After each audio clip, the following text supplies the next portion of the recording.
m'appelle Pepukaye Bardouille.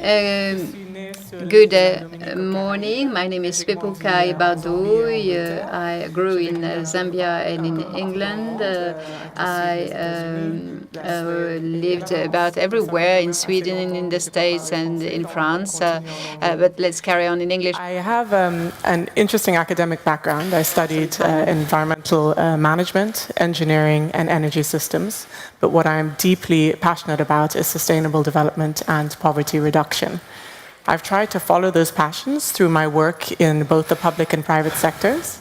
I've worked with the United Nations, with the World Bank Group, and in management consulting with McKinsey & Company, trying to solve global problems from the perspectives of different companies and governmental organizations.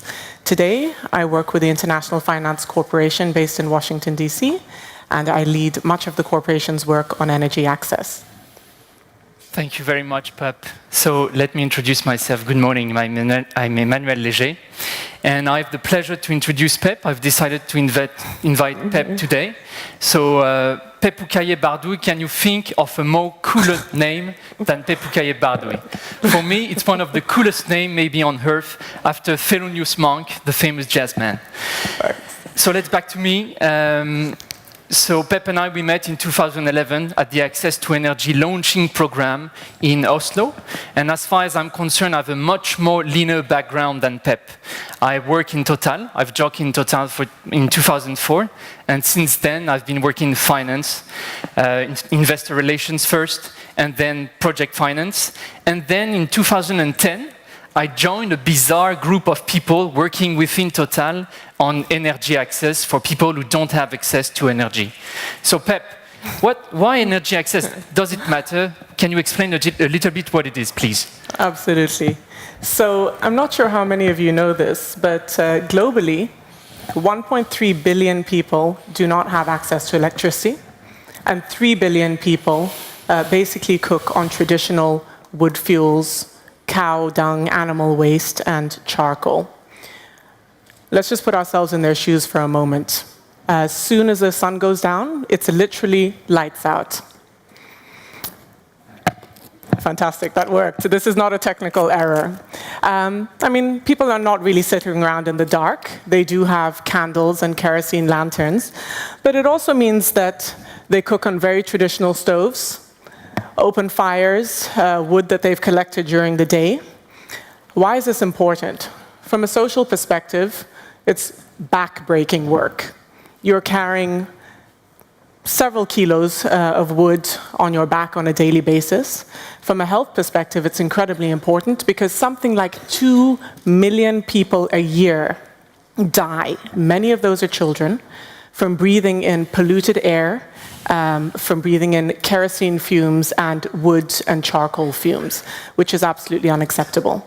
In addition, children spend 1, 2, 3, 4 hours a day collecting this fuel, which is time they could be spending in school.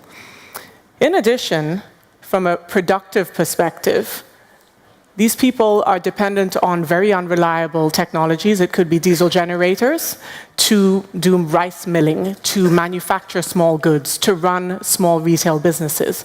Extremely unreliable and extremely expensive, in some cases costing up to $1 per kilowatt hour.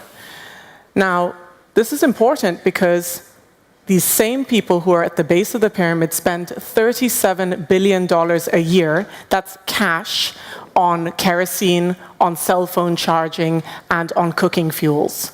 This is a number that the IFC estimated about a year ago.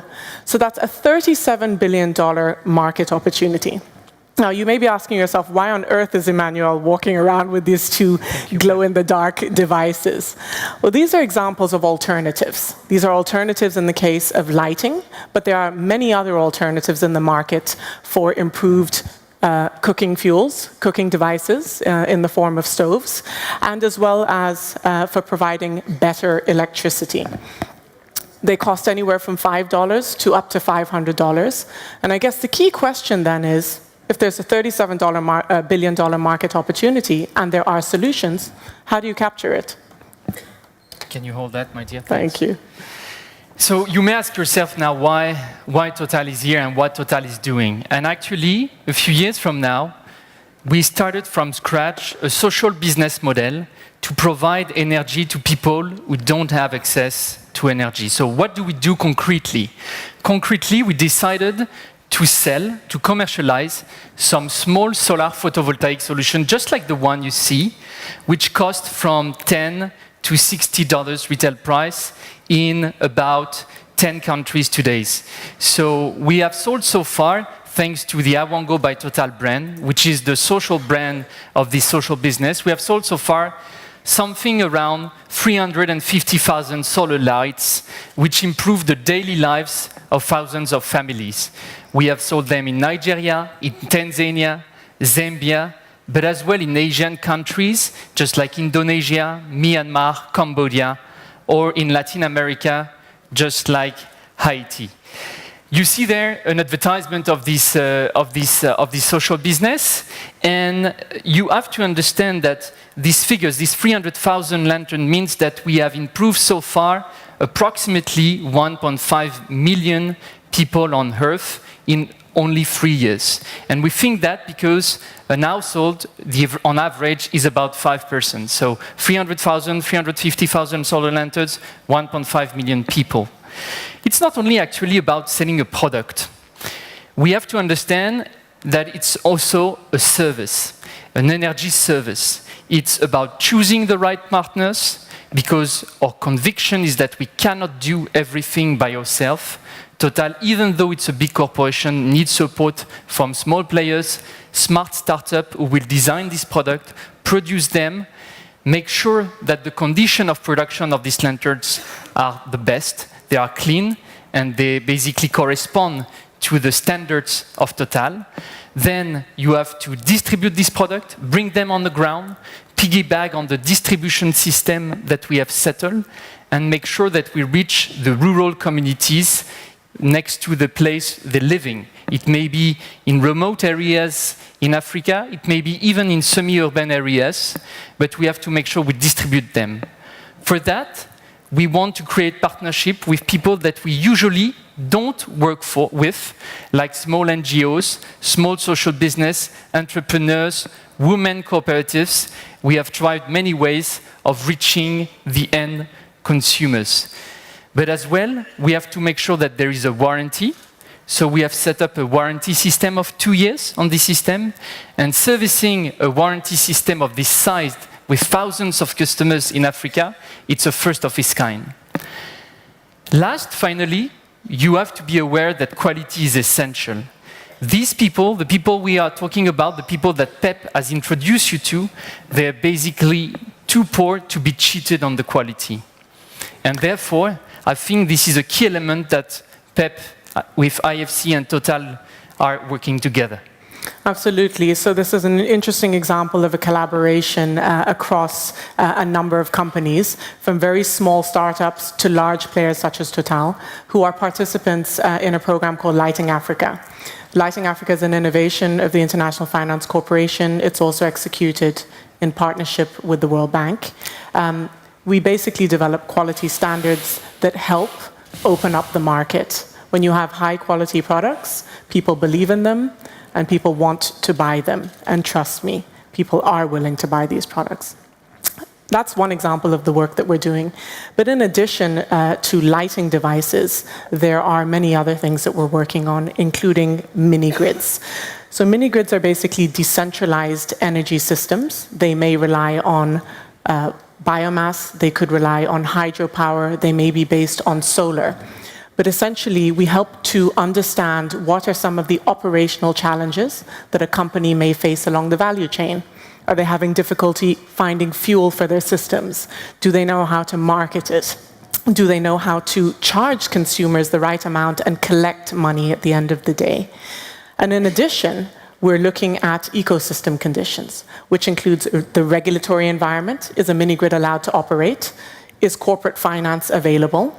Do they need subsidies, for example, to cover some of the connection costs? And can you leverage other innovative sources of finance, such as carbon financing? So these are some of the examples of the issues that we work on. And collectively, they essentially help us bring new products to the market. This is a site picture from a company called Sun Edison in India, very recent, just last week. Here's a local village entrepreneur who's actually selling power from the solar system and collecting revenues together with her daughter, providing very high quality lighting. So this complements the type of work that you can see is done through solar lanterns that are sold as standalone systems. This essentially mimics a grid connection that you or I would have in our own house. So very high quality energy solutions. So you may ask yourself now, why Total is doing that? Actually, you all know that Total is an oil and gas company. That's not a scoop. Something that you may not know is that Total is as well now a solar company. 3 years ago, we've acquired SunPower, which is the third world largest solar company. And therefore, even though slow, we're turning into an energy company. And the question we have to ask ourselves as an energy company is, can we left apart 1/5 of the humanity that still don't have access to electricity? If you're really an energy company, can you erase that? Can you forget that? So that's one of the reasons why we started this business. The second thing is innovation. You probably know that in a big corporation like Total, innovation is something hard. It's something tough because there are resistance. And for us, this business, this social business, was a key to test and try new approaches on the ground, on new markets that we think we know sometimes, and we realize that we don't know them that well. Let me just give you an example. Last week I was discussing with the managing director of Burkina Faso, who was telling me that for the first time he got feedback from the people of Burkina and not only from his consumers. It means even though he's been living there for 4 years, for the first time he really understands the people with whom he's been living for these last years, because he gets to the essence of their energy needs. And finally, as Pep has mentioned, it's a business. There is a market opportunity, and we want to size part of this business.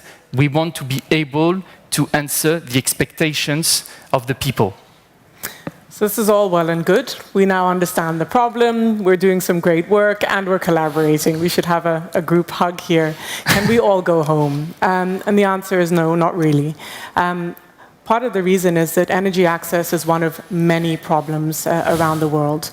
The people who do not have access to energy also do not have clean water, generally cannot afford healthcare, often do not send their children to school, and in many instances don't even have a decent roof over their heads.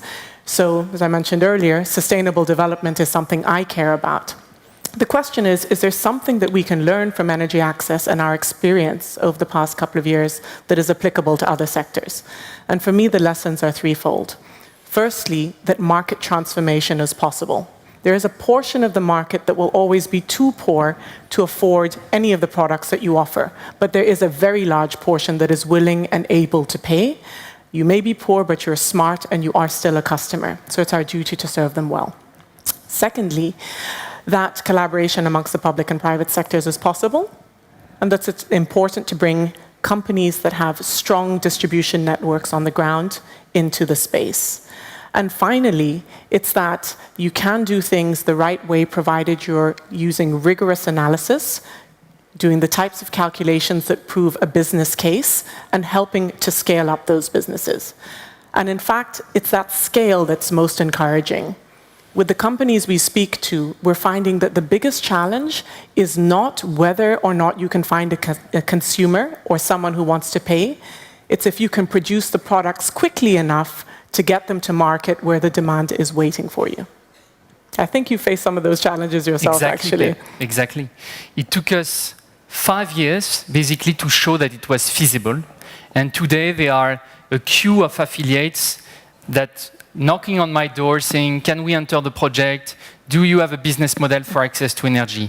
More than 15 affiliates who have launched local initiative on energy access. So in a way, just like you were saying, we have proven the concept. It was feasible because of a bunch of individuals within companies who fight hard to find this space, and because we get the support from our management to get some means to test and try it. But now I think it's a business, and we need to execute it as a business. And so what? My real conviction is that this is a business, there is a market opportunity, and at the same time, it can have a real social impact, and it can be a game-changing impact. So can we turn it into a multi-million-dollar business in 5 years from now? So let's meet again in 5 years. Thank you.